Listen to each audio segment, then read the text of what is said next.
1950 के दशक में हार्वर्ड यूनिवर्सिटी के विख्यात साइंटिस्ट कर्ट रिचर्टन ने चूहों पर एक अजीबोगरीब शोध किया था। कर्ट ने एक जार को पानी से भर दिया और उसमें एक जीवित चूहे को डाल दिया। पानी से भरे जार में गिरते ही चूहा हड़बड़ाने लगा और जार से बाहर निकलने के लिए लगातार जोर लगाने लगा। चंद मिनट फड़फड़ाने के पश्चात चूहे ने जार से बाहर निकलने का अपना प्रयास छोड़ दिया और वह उस जार में डूबकर मर गया। कर्ट ने फिर अपने शोध में थोड़ा सा बदलाव किया।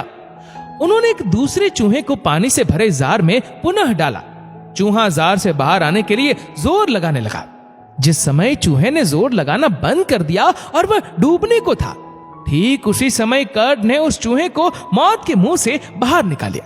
कर्ट ने चूहे को उसी क्षण जार से बाहर निकाल लिया जब वह डूबने की कगार पर था।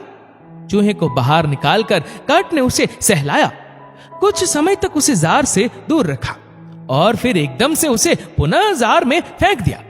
पानी से भरे जार में दोबारा फेंके गए चूहे ने फिर जार से बाहर निकलने की अपनी जद्दोजहद शुरू कर दी, लेकिन पानी में पुनः फेंके जाने के पश्चात उस चूहे में कुछ ऐसे बदलाव देखने को मिले जिन्हें देखकर स्वयं कर्ट भी बहुत हैरान रह गए।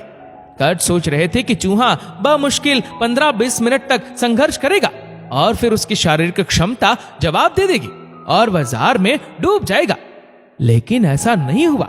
चूहा जार में तैरता रहा, अपनी जीवन बचाने के लिए लगातार संघर्ष करता रहा। 60 घंटे, जी हां 60 घंटे तक चूहा पानी के जार में अपने जीवन को बचाने के लिए संघर्ष करता रहा। कर्ट ये देखकर आश्चर्यचकित रह गए। जो चूहा महज 15 मिनट में परिस्थितियों के समक्ष हथियार डाल चुका था, वहीं चूहा 60 घंटों तक कठिन परिस्थितियों से जूझ रहा था और हार मानने को तैयार नहीं था।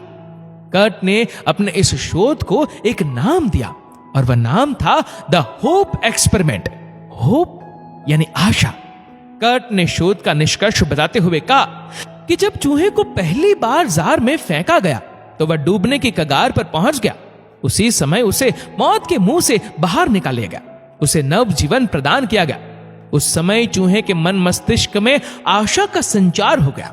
उसे महसूस हुआ कि एक हाथ है जो विकटतम परिस्थिति से उसे निकाल सकता है। जब पुनः उसे जार में फेंका गया तो चूहा 60 घंटे तक संघर्ष करता रहा। वजह था वह हाथ, वजह थी वह आशा, वजह थी वह उम्मीद। इसीलिए हमेशा उम्मीद बनाए रखिए, संघर्षरत रहिए, सांसें टूटने मत दीजिए, मन को हारने मत दीजिए।